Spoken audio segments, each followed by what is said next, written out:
हर्ष का नहीं, किंतु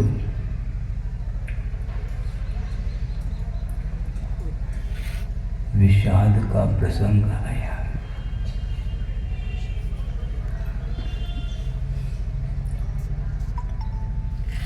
और इस प्रसंग को विषाद का प्रसंग इसलिए कहने में आ रहा है,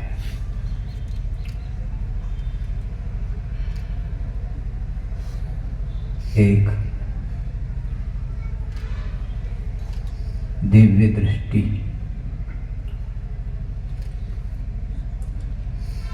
और आत्मदृष्टि के साथ जिनका जीवन चल रहा था और 50-55 वर्ष से बहिरंग साधना ही नहीं,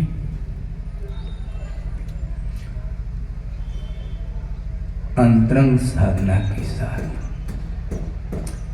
आत्म कल्याण के साथ, विश्व कल्याण की दृष्टि सामने रखते हुए विश्व को जो प्रकाश दिया है, वह प्रकाश अब ओझल नहीं हो सकता।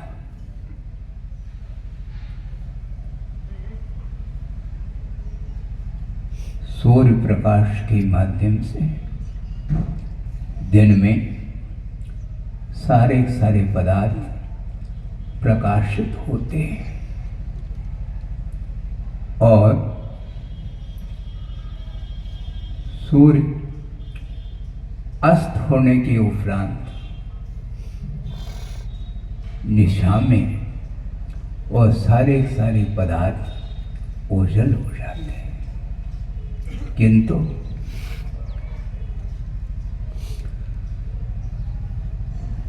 आचार्य महाराज ने आगम के अनुरूप जो आचार्य ज्ञान सागर महाराज जी ने उनके लिए जो दिशा आगम पद्धति से दी थी, उसको आत्मसात करते हुए विश्व के सामने रखने का पूरा का पूरा पुरुषार्थ उन्होंने किया है और पूरी शक्ति लगा करके उस आचार्य परंपरा को कायम रखने का उन्होंने जो संकल्प लिया था, वह आज भी बरकरार, वह परंपरा विद्यमान है और रहेगी।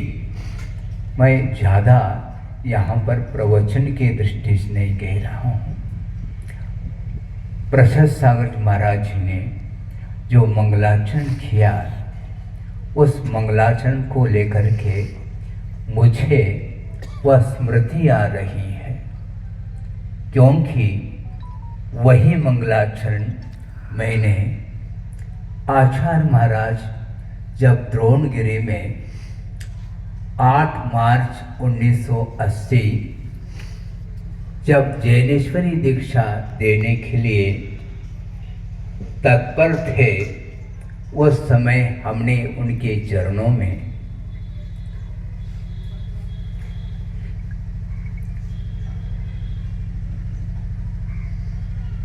इसी मंगलाचरण को करके उनके चरणों में अपने भावों को अभिव्यक्त किया था। गुरुव पांतुनो नित्यम ज्ञान दर्शन नायिका चारित्रार्णव गंभीरा मोक्ष मार्गोपदेश का।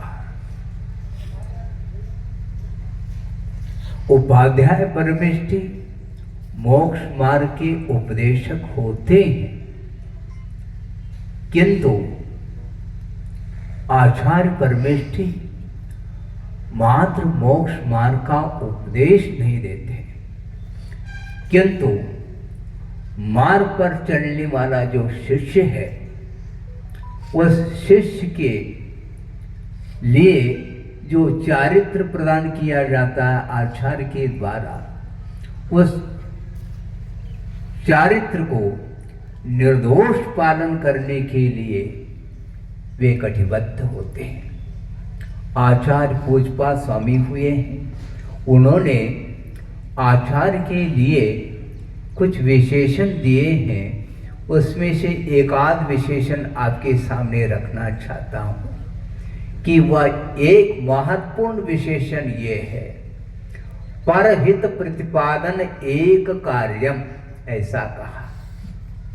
आचार्य का मात्र एक ही कार्य हुआ करता है। एक का अर्थ मुझे ये अर्थ प्रतिभाषित हुआ था कि एक का अर्थ प्रमुख, किंतु अभी 2 साल पूर्व में कुंडलपुर में जो महोत्सव चल रहा था, उस समय इस प्रसंग आया था। उस समय आचार्य महाराज ने इस प्रसंग को सामने रखा था। उस समय उनके सामने मैंने एक कार्यम का अर्थ